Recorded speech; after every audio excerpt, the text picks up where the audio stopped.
एगो सखी अपना पिया जी के वियोग में अपना सखी से कह दिया कि ये सखी का बताई अपना पिया के इतना याद आवता कि हम तुझसे का कही। तो सखी विरह के भाव में अपना सखिया से कहती है कैसे।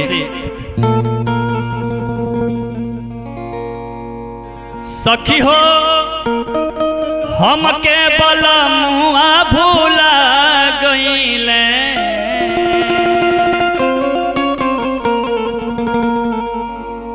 सखी हो हमके बलमुआ भूला गईले कि हमरे दिलवा के रोग धरा गईले, कि हमरे दिलवा के रोग धरा गईले।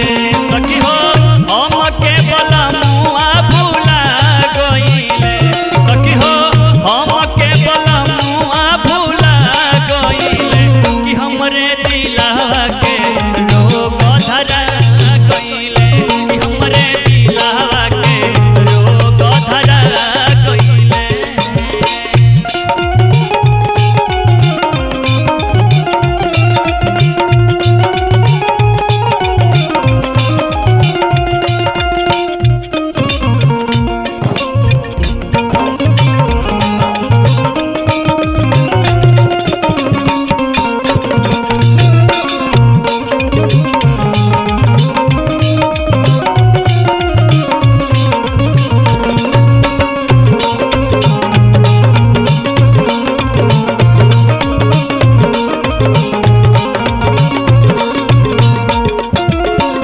और सखी कहत अड़ी सखिया से सनन सनन जब चले पुरवैया,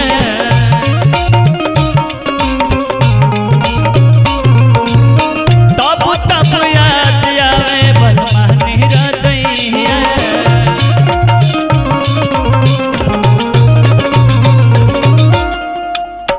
सनन सनन जब चले पुरवैया, तब तब याद आवे बलमा निरदैया। सखी हो अखिया से निदिया पारा गईले, सखी हो अखिया से निदिया पारा गईले कि हमरे दिलवा के रोग धरा गईले, कि हमरे दिलवा के रोग धरा गईले।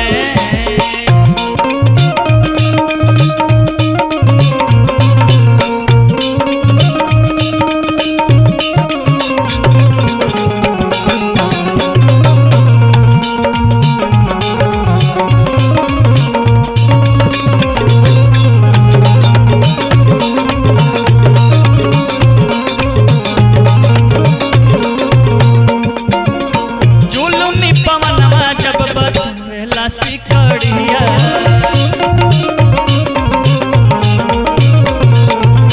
दिलवा धड़क जाला खोली जब केवड़िया।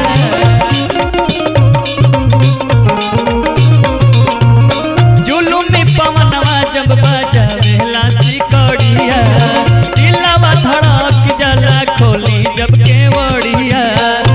सखी हो मानवा के बदाना सिहरा गईले, सखी हो मानवा के बदाना सिहरा गईले कि हमरे दिलवा के रोग धरा गईले, कि हमरे दिलवा के रोग धरा गईले।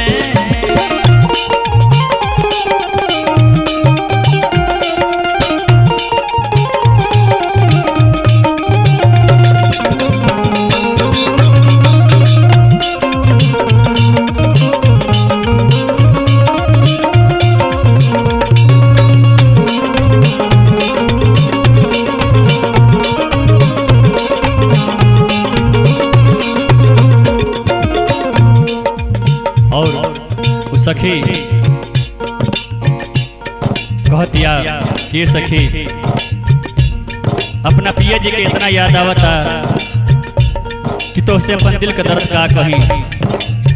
कहत कैसे सदावर के याद आवे हर हरदम सूरतिया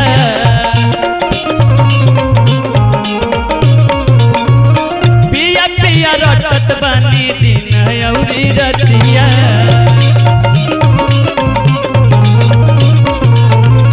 सदावर के याद आवे हरदम सूरतिया पिया पिया रटत बानी दिन औरी रतिया सखी हो हमारा के बिरही बना गइले सखी हो हमारा के बिरही बना